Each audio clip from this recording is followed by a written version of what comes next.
And our guest tonight, Thomas Gilbert, is the author of many baseball books, including a book about, as we were talking earlier, he's written. He can go over all the numbers that he's won, but this is a guy who wrote about Roberto Clemente, so he had me at hello. And as we were talking before, he's the antithesis of me. As everyone knows, I'm a lifelong Chicago Cubs fan. He's a Yankees fan, so he knows winning, and well, I'm a Cubs fan. So would you welcome our guest tonight, Thomas Gilbert? Thank you. It's good to be here. Okay, am I on? Yep, you're on. Okay. Yeah, I'm going to talk a little bit about my latest book, which is How Baseball Happened. And as Mark mentioned, Mark or Michael? I'm here. You're good. Sorry. I've spent a lot of time thinking about and researching early baseball history, and written about it before I wrote this book. And it gradually dawned on me really how little we know about it. And baseball being so history conscious and being so important in American history, it's a little bit surprising how little we actually know about it and about the really big questions of how it began and how it spread. What occurred to me is that the answers to these big questions, and I'm going to talk about a couple of them in a minute, the answers haven't been discovered by baseball historians because they really lie outside the realm of sports. And that was my modus operandi for writing this book, was to see how much I could find out when writing about the amateur era in baseball. So for those of you that aren't knowledgeable about 19th century baseball, the first professional league was launched in 1871. It was called the National Association, and the current National League started 5 years later in 1876. But the professional baseball did not invent baseball in any sense. Baseball had already happened before 1870, and it was created and spread around the country by amateurs, people who were generally not paid. There are a few exceptions. That's a complicated topic that I go into my book, but baseball was not a professional institution. It was not a business, an entertainment business when it began, and it even became a mature national sport, our first national sport, before it became a business, which is an interesting part of the story. So I'll start the way my book starts, which is with some of the baseball origin stories. And most of you are probably familiar with these. Here's the most famous of the non-inventors of baseball, Abner Doubleday. That's not Groucho Marx, that's Abner Doubleday. And if you've heard the story in the early 1900s, the people that ran professional baseball, Major League Baseball, principally Albert Spalding, the founder of the National League, owner of the Chicago Cubs, and the de facto leader of Major League Baseball in the 1900s, decided that he was sick of hearing people like Henry Chadwick, who was a old man, but the most important baseball journalist at the time, actually an employee of Albert Spalding, because he was the editor of the annual Spalding Guide. Spalding and Chadwick had a debate about where baseball had come from as a game.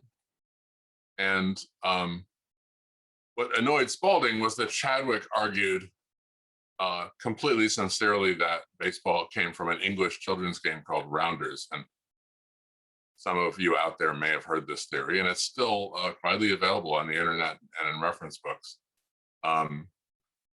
Well, this was a problem for Spalding because baseball then, as now, wraps itself up in the flag and was marketing itself as the American national sport. And from the point of view of a baseball robber baron like Albert Spalding in the early 1900s, unacceptable that anyone would even discuss the fact that it might be a foreign game in any sense. So he appointed what was called the Mills Commission, and they picked Abner Doubleday as the guy that invented baseball one day in 1839. It's a completely made up story. So most of you probably heard the basics of this story, but it's more untrue than you might even imagine. And Abner Doubleday was a career military man who was distinguished himself at the Battle of Gettysburg and was considered a Civil War hero in the late 19th century. He died in 1893, and really had nothing to do with baseball. And not only that, he was a prolific diarist and memoirist, and we actually know how little he was interested in baseball. I mean, it would be hard to find someone of his generation less interested in baseball. Here's the origin story number 2. And if you ever read anything about the early history of baseball, you've heard the name Alexander Joy Cartwright, who was a real person who was a baseball player. He was a member of a club called the New York Knickerbockers that were founded in the mid-1840s. And lots of serious historians will tell you that and write that the Knickerbockers were the first baseball club.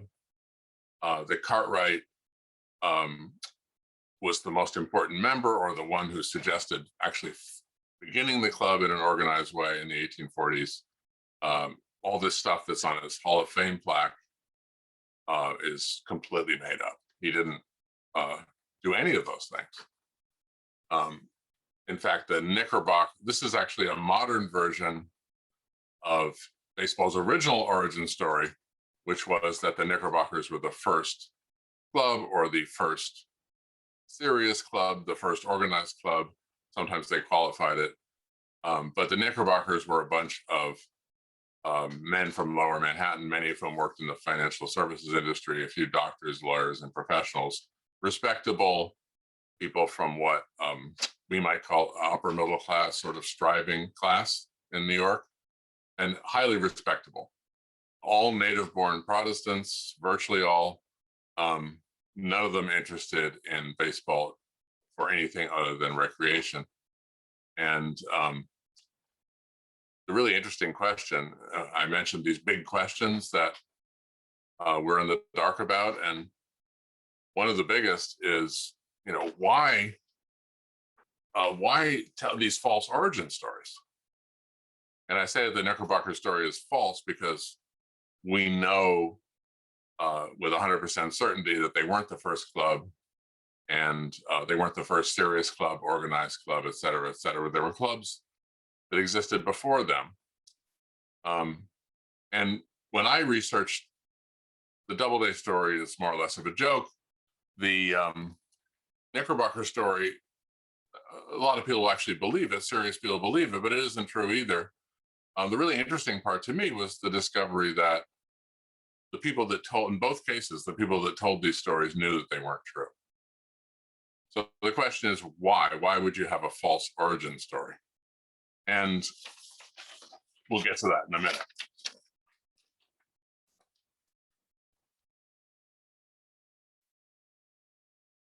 Now, what does this have to do with baseball? So one of the big questions, another one of the big questions that my book tries to answer that most baseball histories don't, is, well, what happened was, if we could get in a time machine and go back to, say, 1850, and tour the United States, well, we would see a country that has no organized sports, no organized adult sports whatsoever. It's hard to believe, but based on America as it is now, but we had no sports leagues, we had no real rivalries, there were no baseball facilities, there was no sports of any kind covered in the newspaper. British visitors to the United States in the early and mid 19th century would often, people like Charles Dickens or Francis Trollope, they would point out that this is something conspicuously missing in American life that, of course, was part of British life, adult sports. Um, and this changed in the 1850s. America decided it needed a national sport, and my book was in detail exactly how that happened. But we take it for granted that we have national sports, more than one now. The whole idea of having a national sport is something that literally isn't thought of or mentioned until the mid 1850s. You can't find it in the newspaper or anywhere else. So America was doing perfectly fine without any sports whatsoever. And this begins to change in the 1850s. Well, this raises the question, why didn't we play cricket? Many other British colonies simply adopted a British sport like cricket. They play it in Australia and New Zealand and Sri Lanka and India and Pakistan, Jamaica, South Africa. So why not the United States? And the answer to this question, once again, as I found so many times researching this book, is very, very far from the world of sports. When I immersed myself in America of the pre-Civil War era, one of the outstanding differences between that country and the one now, well, it wasn't a country of immigrants. New York City was probably 95% native born in 1840. And that was typical. Before the Irish potato famine, immigrants came, the country was largely native born, and nativist politics was an incredibly powerful force, which, seems a little bit contradictory in a way, because one can understand fear of immigrants that are arriving, but what was the nativism about before any immigrants showed up in appreciable numbers starting in the late 1840s? And this is something that I had to really educate myself about. America had a sense of itself, we'll take 1849 when this event happened, as being a fragile experiment that could easily was threatened by the power of a country like the United Kingdom. We were afraid of British influence. We were afraid of European influence, and military might in the case of the UK. That sounds a little strange now because we don't feel that way at all today. But in 1845, when the Knickerbockers Baseball Club was founded, there were plenty of people walking around that remembered the White House being burned by the British.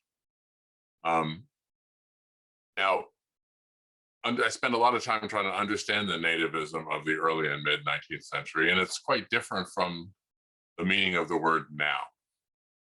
But because one thing that startled me was that there would be social institutions like militias or social clubs or even baseball clubs, volunteer fire companies, that excluded anyone born outside of the United States for ideological reasons. And that included England. So this is not a kind of nativism we might find today, which has sort of elements of white supremacy to it. The person who came from England when they were 6 months old would be excluded from, say, the 7th New York Militia, a socially prestigious military unit. Well, if you don't believe me about how high feelings could run, in 1849, something interesting happened that's depicted in this picture. The greatest Shakespearean actor from England, a guy named Macready, was playing Macbeth in Lower Manhattan. And he had an American rival. We insisted that he was better than Macready. His name was Ned Forrest. And he happened to be playing Macbeth 5 blocks away. If you know New York City, this is right on Astor Square, this building, in Lower Manhattan. Well, nativists decided to exploit some of the passions generated by this theatrical rivalry. And people like Isaiah Rynders and Ned Buntline, who was a nativist rabble rouser and novelist. They sent some of their boys to break up the British performance, and successfully broke it up. William McCready wanted to go home naturally, but the Whig mayor of New York and the upper classes of New York were generally Anglophile, so this had a class dimension. He convinces him to stay and promises him that the next time he goes on, he'll be allowed to perform, and he brings out armed militia units, to guarantee his safety. The performance is broken up again, and there's a riot in the street, kind of a classic police riot. There were thousands of people who were there just to see what was going on. And you can see in the background next to the theater is the 7th Regiment getting cornered, firing warning shots, and then to protect themselves, killing 30 civilians who were demonstrating their hostility to a British Shakespearean actor. So let's go back to what life in America was like before sports. Because one of the things about how baseball happened is that baseball happened very, very quickly. Cultural phenomena tend to evolve slowly. Baseball really didn't, and there's a reason why it didn't. And it's the same reason why baseball has origin stories that aren't true. And I'll get to that. This is a fictional depiction of a baseball game in the early amateur era. So let's call it 1854. This is supposed to be the Elysian Fields in Hoboken, which was a private park that allowed cricket and baseball to be played. You'll notice that there's a few people watching it, but not very many. And there's no stands whatsoever because no one really watched baseball games in 1854. Baseball was a participant amateur sport. It was played a little differently, as you can see. There's pitchers throwing underhand and there's no gloves. The catcher's standing way behind the plate because he has no equipment whatsoever. But those guys sitting in the foreground are most likely players who aren't playing, friends of the players, and there might be a couple of gamblers in there if this is an inter-club game. But that's baseball. And how many adults were playing baseball seriously in the mid-1850s? Well, we have some idea about that. William H. Van Cott, who was the president of a club called the Gothams, he wrote a letter to several of the New York daily newspapers trying to drum up interest in this game. And he bragged that there were 3 clubs with over 90 members. That was the world of baseball. Let me just step back 1 second and talk about one thing we have to sort of get straight when we're talking about the history of baseball. The idea of a game versus a sport. And this picture really shows a game being played. A game is something informal, unorganized, that isn't taken very seriously, certainly not exploited economically, something like hopscotch. And a sport is something like the NBA and the MLB. So these are extreme examples. Not all games become sports. Hopscotch is very, very, very old. But baseball, which was a game played by, according to William Van Cott, under 100 residents of Lower Manhattan in 1854, it evolved in an incredibly rapid way into becoming our first national sport. And here is a game from 1866. So we're talking about 15 years. This is a game that took place in Philadelphia. It's a championship game. And what this picture graphically shows us is something a lot more like modern Major League Baseball. So the game which was what we call baseball, was once limited entirely to New York City, which was Manhattan. Brooklyn was a separate city then.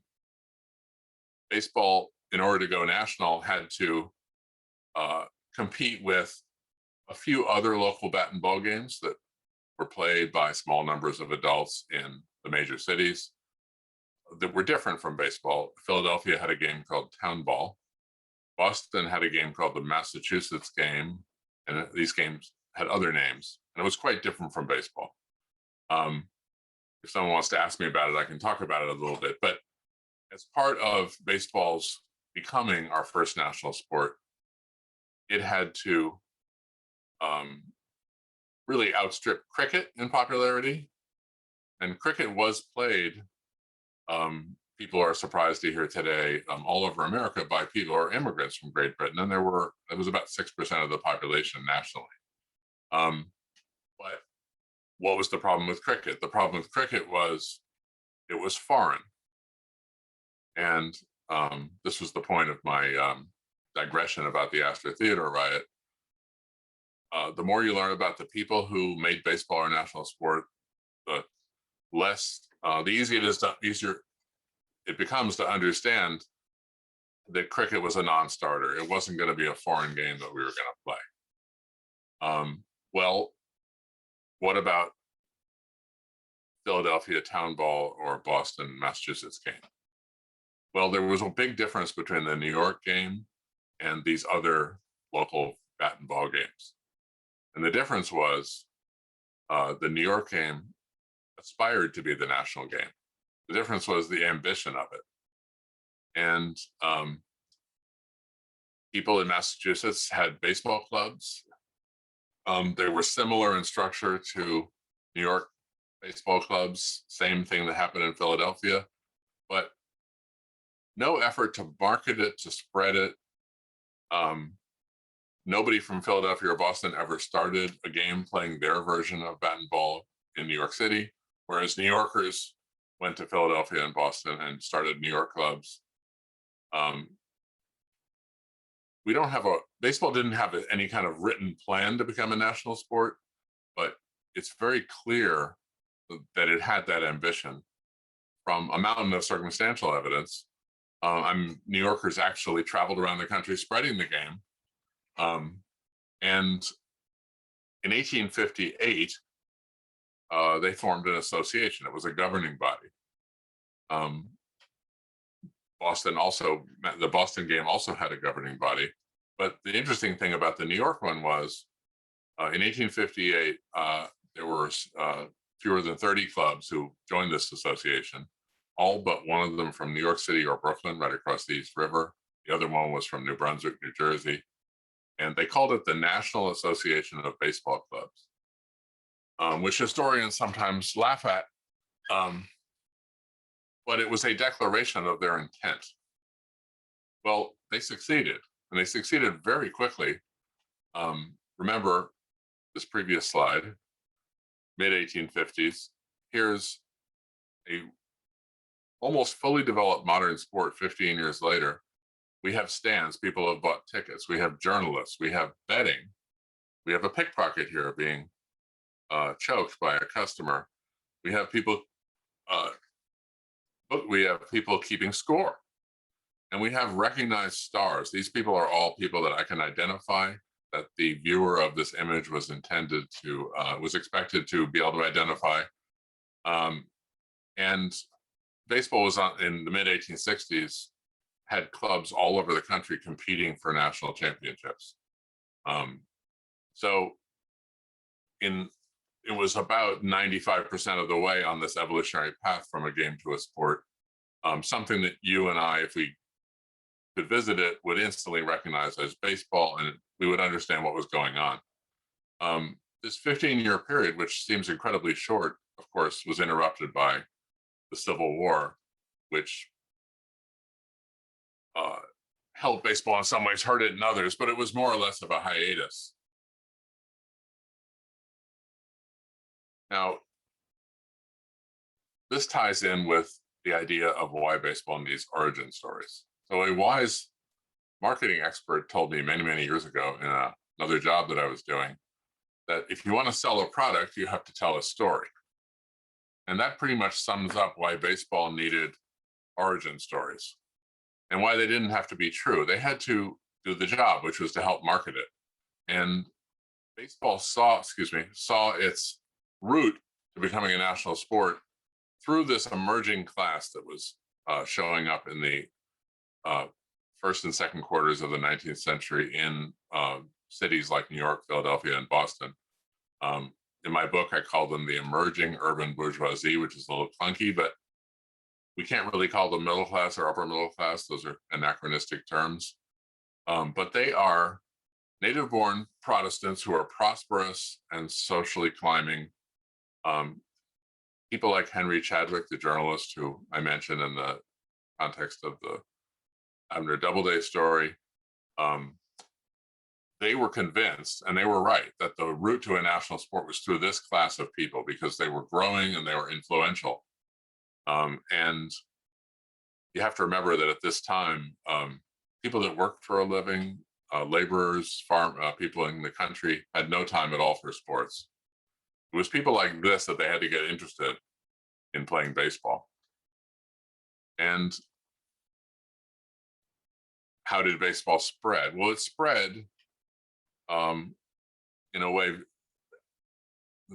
that is quite reminiscent of this picture, which shows the distribution of the population of the United States. And it followed certain industries, and it followed economic pathways. So baseball, it went up the Hudson, it went out the Erie Canal, it went through, right here, it went through Lower Ontario, where the first Canadian clubs were formed. And in many cases, it went with New Yorkers themselves who were working in industries like the railroad, like mass publishing, like the telegraph, that had the same goal as this amateur baseball movement, which was partly patriotic. It was partly to unify the country. And that was part of the reason why they wanted a national sport. What's interesting is, I'll show you in this next picture, this is a graphic from my book showing where the first baseball clubs show up outside of the New York area and how they're related to some of these New York clubs. And you can see that baseball is not traveling like the circles that emanate from a stone you throw in a pond. It's going to California before it goes to Virginia. It's showing up in New Orleans, and then it's showing in Portland. Interestingly, Maine played the New York version of baseball while Boston was still playing the Massachusetts version. And there were reasons for that that had nothing to do with sports. It was because of the ties between Maine and the New York, chiefly through the shipping and lumber industries.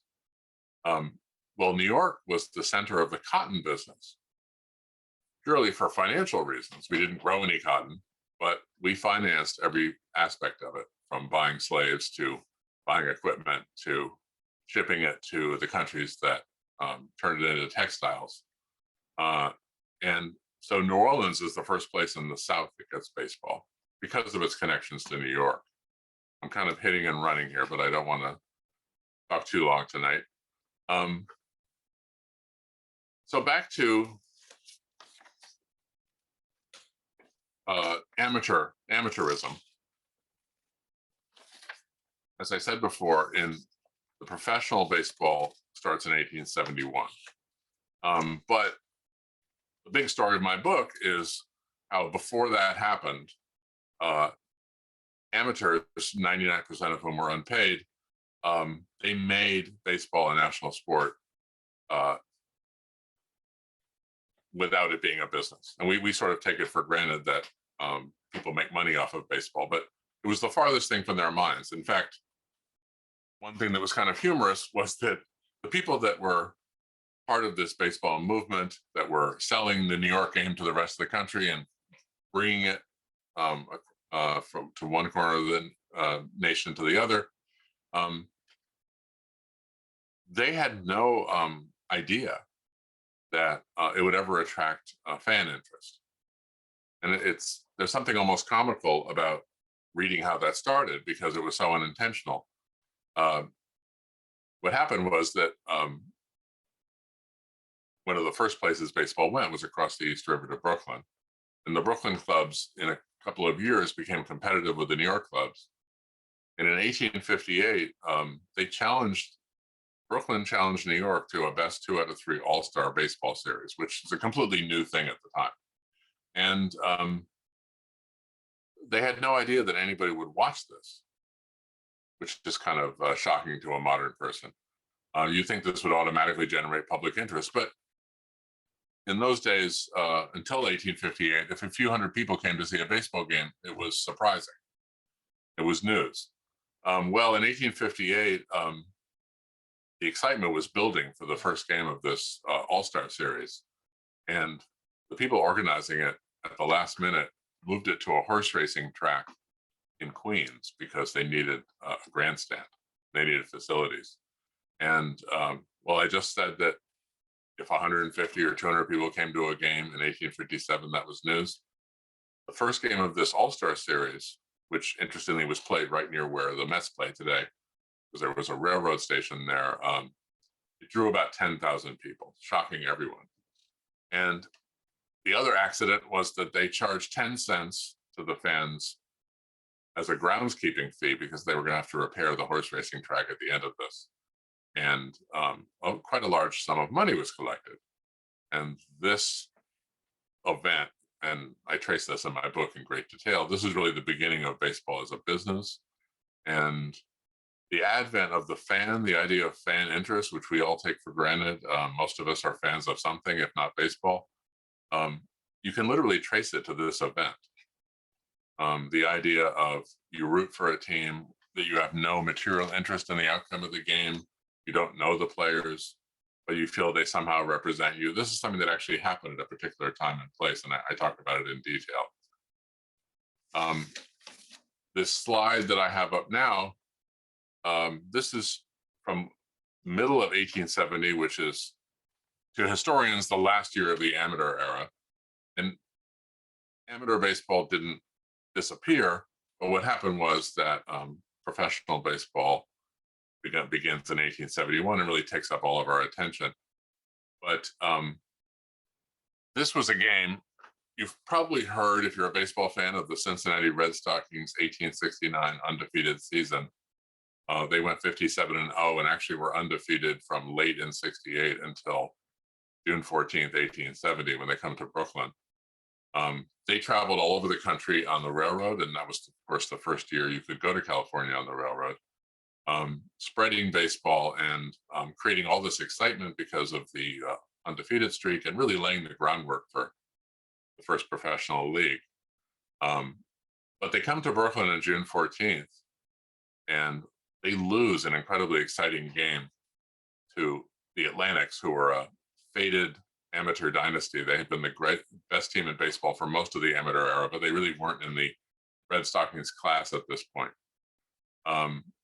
The interesting thing about it is historians usually portray this as a sort of Camelot-like victory for amateurism against professionalism.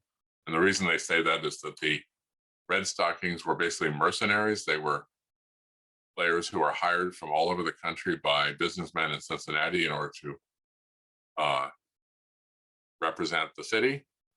And at this point, amateurism was fading and changing, and paying players had actually been legalized in 1869. But from the point of view of people at the time, and the Brooklyn Daily Eagle makes for very interesting reading the day after this game, because what they say is, they don't say, our amateur boys beat these nasty professionals. What they're crowing about is that the people who played for the Atlantics, while they were paid actually a share of the gate, because they were charging admission for games, they say these boys were all raised in Brooklyn. They all came out of Brooklyn youth baseball. Whereas the Red Stockings are simply hired men. They're mercenaries from all four corners of the country with no relationship to the community whatsoever. And that's sort of ironic reading for a modern fan, because what the Red Stockings were is exactly what a major league team is now. And yet we consider that these clubs represent us. They don't in the way that amateur clubs like the Atlantics represented Brooklyn, but of course we do pay for them. So that didn't cover very much of the ground in my book, but I hope people will ask me some questions. This is the cover of the book, and it's, as you might have guessed, it's from my little talk. There's a lot of American history in there. It's not certainly all about sports, but sports and baseball didn't happen in a vacuum.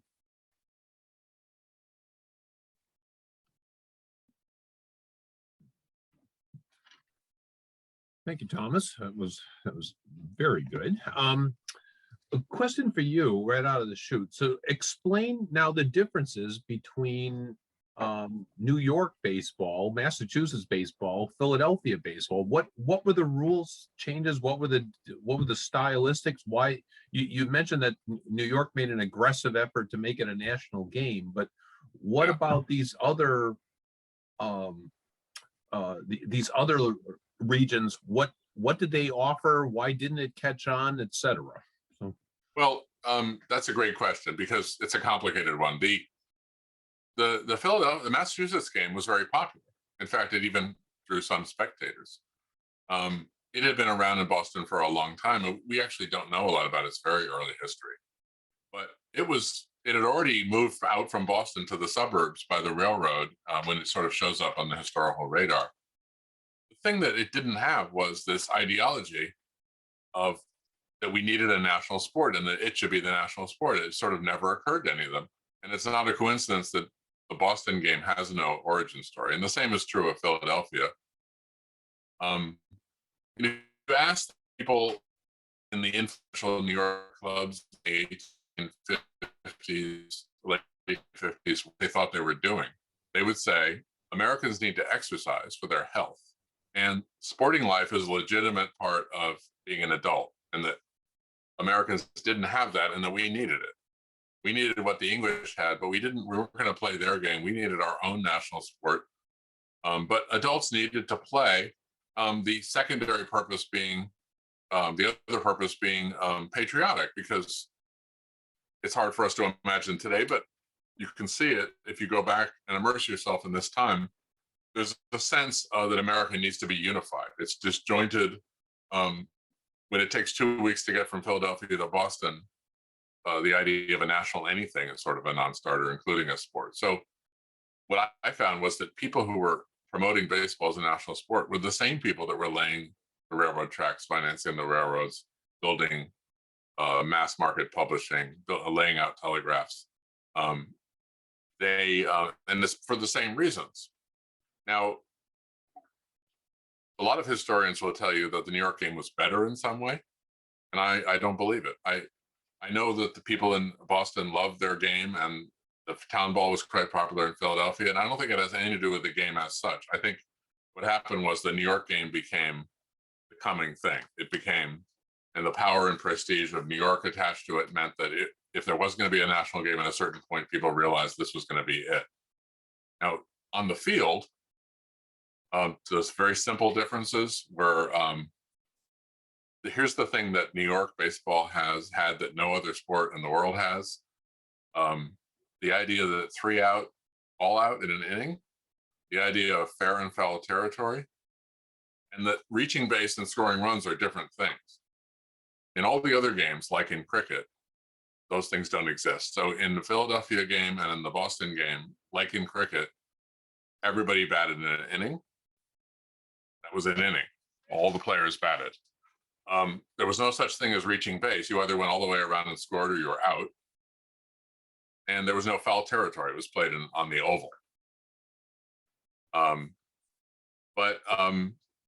You know, as the country was getting closer together, and people that were interested in athletics in Boston and Philadelphia adopted the New York game because that was the only way they were going to compete with the rest of the country. All right, the question here is a two-part here. The dimensions of the field create a balance between offense and defense, making many plays extremely close. How and when were they standardized? The second part of that is if Alexander Joy Cartwright has his plaque in the Hall of Fame for allegedly making this all standardized and it's all fictitious, who did it and why is he still in the Hall of Fame? Well, that's funny because it's kind of a funny story, but um, the the idea for the Hall of Fame came up in the early 1930s, and professional baseball that sponsors the Hall of Fame was committed to this Doubleday story for reasons of really marketing. The Doubleday story, basically what they boil down to is if Cartwright or Doubleday or any American simply invented baseball out of his head at a particular point in time, then it can't be English. That's really what it boils down to. And of course, from the point of view of the 1900s, associating baseball with virtuous small town America is a plus. This is something that wasn't necessary in the 1850s and 60s. But in a way, asking who invented it, it doesn't have an answer because nobody invented it. You know, I talked about the difference between a game and a sport. My book is about how this game, which we can trace back to a certain point and then we lose the trail because it's not being covered in the newspapers. Very few people are doing it. We know that there was baseball played in the 1830s. We have some details. We know almost none of the names of the people that did it. We don't know that much about what they were doing. You know, if you read the news today, you'll see people every once in a while will discover that, wow, in 1795 in Pittsfield, somebody had an ordinance against playing baseball on Sunday. They were playing baseball in Pittsfield. We just don't know what they meant by that word. So it basically gets so murky that you lose the trail. The answer is nobody invented baseball, but a group of men that you've never heard of decided to take this game and make it into our national sport in a very conscious way. So is that why Cooperstown was chosen to be sort of the effective capital? And when do the measurements get standardized? Yeah, so we don't know. I mean, in some cases I can tell you, but in terms of the base length, the Knickerbockers, the first published rules that survived were written by the Knickerbockers in 1848. The problem is that we now know, thanks to the work of John Thorne, an official Major League Baseball historian, and some of my other colleagues, we now know that basically none of their 21 rules were original to them. They were describing the game that was being played in Lower Manhattan. They weren't inventing a game. So they actually said it's 42 paces from home to second and 42 paces from first to third, which works out to about 90 feet, depending on how deeply you want to get into this argument. But there's no, I mean, I can point, once baseball has a governing body in the late 1850s and afterward, there are plenty of rules changes and rules that are legislated, but the basic structure of the game, it exists so far along, back in time that we can't trace it. You talk about, I guess one of the first superstars, somebody who really popularized the game, a guy named Jim Creighton. Talk about him. Sure, he's a person, absolutely fascinating character, and he's not in the Hall of Fame, which you'll be shocked by the time I finish talking about him. So Creighton was a Brooklyn teenager in the late 1850s, and the way baseball worked, one of the big differences between this amateur version and the later version was that in the New York game, interestingly, in the Boston game, they had fast overhand pitching. In the New York game, they tossed it underhand and let the hitters hit it. And the pitcher wasn't much of a weapon. He could change speeds a little bit, but there was no strike zone. He was more or less of a server.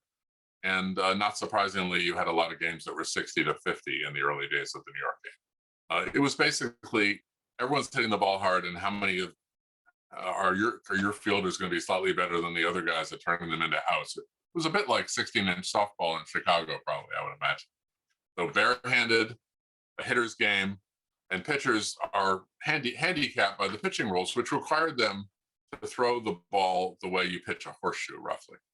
You had to keep your wrist stiff. You couldn't snap, elbow stiff. You couldn't snap your wrist, and had to throw dead underhand. Well, that was the rule. So Creighton shows up on the Brooklyn Excelsiors, one of the great teams of the late 1850s, early 1860s. And he does a lot of innovative things. He lifts weights, but he also figures out how to throw the ball really hard under the rules of the time. And I'm not going to try to explain it now because it's very detailed, but it's in my book. But people look at his delivery and say, how does he do it? How is he throwing? Let's say people were throwing 40, 50 miles an hour, and he comes along and one can only guess that he was throwing in the 80s with an underhand delivery.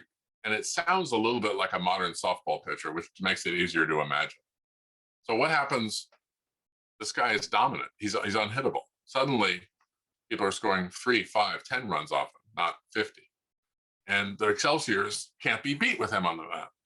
And, well, did I mention there was no strike zone because there wasn't one necessary when the pitcher was the server?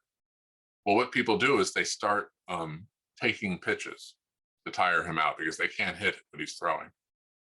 And this ultimately results in umpires being encouraged to call warning strikes to make the batters swing. And once that, over a period of years, comes into baseball, they have to start calling balls because the pitchers need a motivation to throw the ball over the plate. And the bottom line is that one man's innovation changed the game so much that it's the reason why we have the strike zone. And yet almost no one's ever heard of this guy. I tell his story at length in a chapter, but Babe Ruth supposedly changed baseball, but I don't think he changed it as profoundly as Jim Creighton did. You mentioned that because New York was so involved in the slave trade, the cotton trade, et cetera, that you showed how it spreads, and yet it seems to take its time to get to the South. You mentioned about the Civil War was a boon and a bust for it in many ways. Why doesn't it spread to the South until later? Yeah, that's another great question. There's a sort of mythology about it. If you read Albert Spalding's book about baseball, he thinks that baseball healed the wounds of the war, and that's pretty much baloney. Baseball was very nervous because when the war started, it was still predominantly Northern institution. Now, there were pockets of baseball played in places that had a lot of New Yorkers for economic reasons, like New Orleans or Mobile or Savannah, but it wasn't played in Richmond, Virginia, and it wasn't played in most of the South.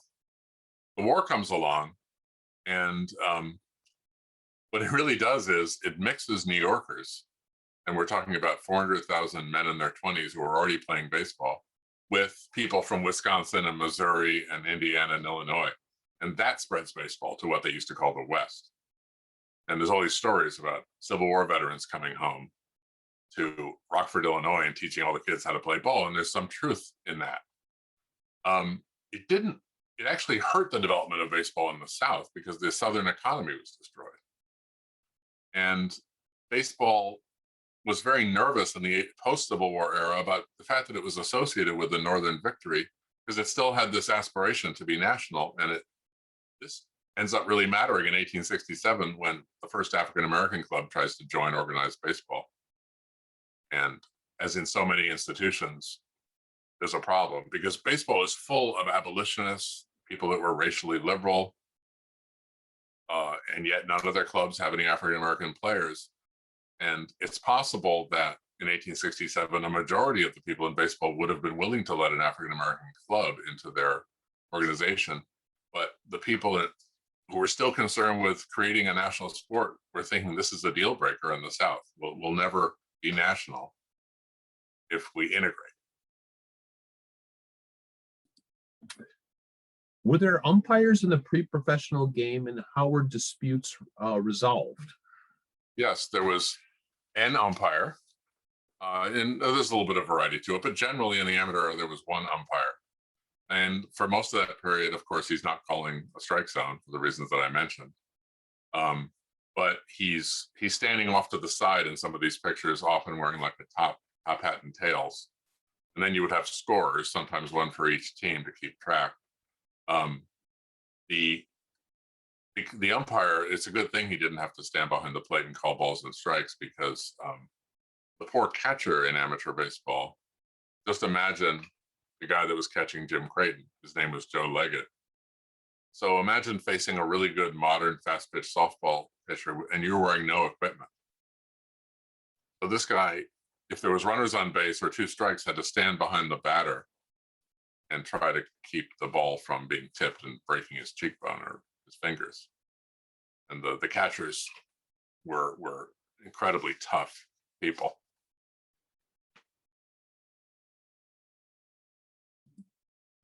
You were telling me before we got on that yes, you're a Yankee fan and I'm a Cub fan, but your aunt just passed away and she was a Pirates fan. So tell us how you're going to honor her. Yeah, my aunt, she loved the Pirates, and she, from the 50s until she died this year, would go to Pirates games. And when they were losing, she wouldn't admit how many she went to, but I think she went to all the home games. She definitely did when she was younger. And when I was 11 or 12, I had seen Clemente in Shea Stadium on a school trip make one of those tremendous catches that he used to make. If anyone remembers, or you've seen it on film, the one where he's running away from the plate toward the right field foul pole and he catches the ball over his shoulder and wheels and fires a one hopper to third. That kind of turned me on as a kid. And when I was in 1968, my aunt said, 1968, when my aunt said, who do you want to crack bat from on the Pirates? And I said, Clemente. And she got me one. And it's a very interesting object from a couple points of view, but he carved grooves into the hitting surface, which was actually illegal. But that was something that was very old school in 1968. I don't think anyone except him in the major leagues did it. He thought it would give the ball some topspin when he hit it. But it's sort of a holy relic that I have in my house. And you're going to go to and she sat behind the Pirates dugout, you said? So you Yes, I forgot that part of the story. Well, she's having a memorial service in a couple of weeks, and we're going to go sit right behind the Pirates dugout in her honor and watch them probably get beat by the Braves. Well, yeah, as a lifelong Cub fan, I've seen this rendition of the Pirates far too many times. So thank you very much for speaking of the Cubs. Can I say one more thing? by all means. So I have a good friend who grew up in Chicago, and his whole family were Cubs fans. And about 20 years ago, I met his grandfather, who was 96. And he went to the '06 series. He was a poor kid who lived in West Chicago. And he was telling me, like, we didn't think of them as losers. Like, the White Sox and Cubs were great. Like, we thought they were going to go on winning forever. And I said, how many of the World Series games did you go to? And he said, I only went to one. If I knew it was never going to happen again, I would have gone to all of them. Yes, from your lips to God's ears. So what's your next book? What are you going to be working on next? I'm thinking about it. I'm kicking it around. I might write about Brooklyn, the relationship between baseball and Brooklyn, which there's a whole lot that hasn't been told there. I mean, starting with the original fans, but it gets into things that happen in the professional area and the relationship of immigration to baseball, and there's some interesting topics. Yeah, it's kind of interesting too, how the Brooklyn and the Brooklyn Dodgers and New York Giants head west, and they kind of flipped places because one was the working class team, one was the rich man's team, and they became the inverse as they go to Los Angeles and San Francisco. So it's yeah, in a funny way, when you think about it, the original thing that created fans was the rivalry between New York and Brooklyn, as I was discussing before, right, in 1858, and it continued, and that morphs into a New York-Brooklyn baseball rivalry that goes through different organizations and different kinds of leagues. And in a way, it's still around because it's the great-great-grandfather of the San Francisco Giants-Dodgers rivalry, and of course, the Mets-Yankees rivalry too. So it's something that drove interest in baseball at the beginning, and it's still with us. Well, and to that point, considering they wanted to make this a national game, why did it seem so surprising that fans became involved? It's like it seems like that was an afterthought. Like, oh wow, it drew people. Well, why? Yeah, no, it's actually makes for some comical reading. the baseball people and the baseball journalists who are promoting baseball say when fans start showing up. They're actually worried. They're worried because they were afraid of gambling and they thought this represented an explosion of interest in gambling. I mean, it's hard to us to imagine, but try to imagine a society where there's no such thing as fandom. So look at it this way. Let's say you and I are playing a racquetball at the country club or whatever, you know, or in the park. And suddenly 500 people are watching with great interest and they're booing and cheering. It's a little disturbing, right? And you know, fans work for baseball. I mean, they brought money into the game and they brought huge amounts of interest and they raised the stakes and all these great things happen. But you know, we invented ourselves, and that's part of this. That's a fun part of the story for me. That fans crash the party in a sense. Hey, I used to play racquetball. You would have booed me. Well, thank you very much for doing this. I greatly appreciate it. I love talking baseball any time of year. It's yes, I can sit there and say my Cubs are in first place, but I also have eyes. So this is in 2016.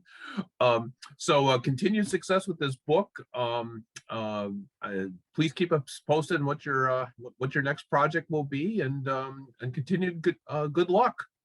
And well, thanks so much. The book's doing great, to my shock, and I appreciate your having me on. It was fun for me. All right. Well, thank you so much for doing this. Thank you, everybody. Good night and stay safe. Bye-bye.